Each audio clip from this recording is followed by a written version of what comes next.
Some days, the tiredness isn't in your body. It's deeper than that. It's the kind of exhaustion that comes from holding things together for too long, from being the one who shows up, the one who keeps going, the one who stays strong when things are heavy. This is for the moments when you find yourself asking, why am I so exhausted emotionally?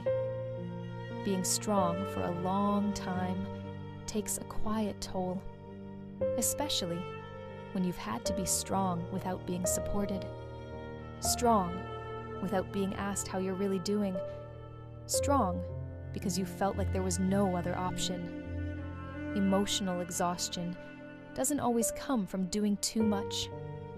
Sometimes it comes from carrying too much, carrying responsibility, carrying grief, carrying expectations, carrying unspoken pain. And after a while, your heart gets tired. If you feel worn down today, it doesn't mean you're failing. It doesn't mean you're ungrateful. And it doesn't mean your faith is weak. It means you've been human for a long time, without enough rest.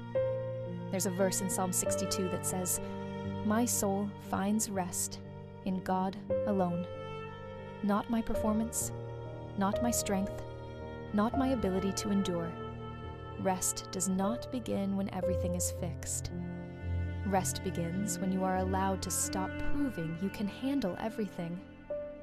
Many women learn early on that strength is survival, that being strong keeps things from falling apart, that resting feels risky, so you push through, you hold it together, you keep showing up, until one day you realize you're running on empty. Emotional exhaustion often shows up quietly, as numbness, as irritability, as sadness that doesn't have a clear reason, as feeling overwhelmed by small things. That doesn't mean something is wrong with you. It means something inside you needs care. God is not asking you to keep pushing past your limits.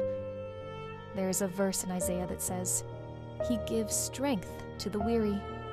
Notice that God gives strength to the weary, not to those who never get tired.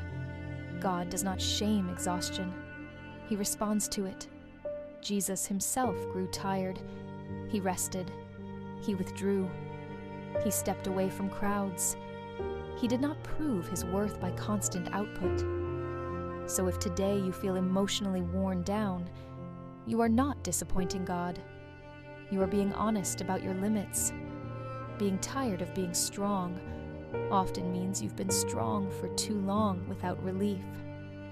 It means you've been carrying things that were never meant to be carried alone. God never asked you to be the source of your own strength. He asked you to come to him when you're weary. If today you feel like you don't have much left to give, that doesn't disqualify you from God's care. It qualifies you for it.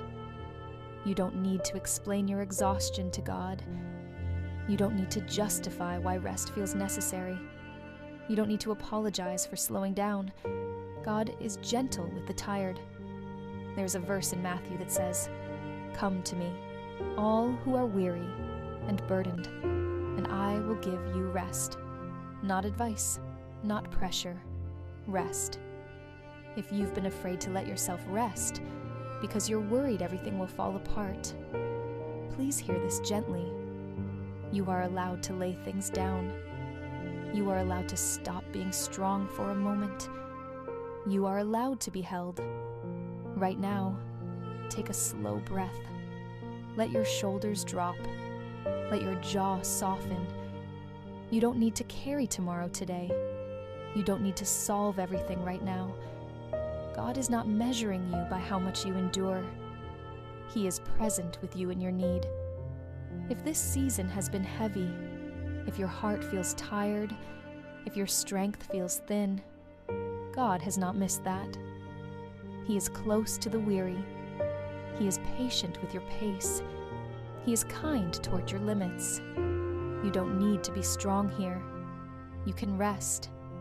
If this space felt like permission to stop pushing yourself, you are welcome to return. For now, let this truth stay with you. You are not exhausted because you're weak. You are exhausted because you've been carrying a lot. And God is holding you, even when you're tired of being strong.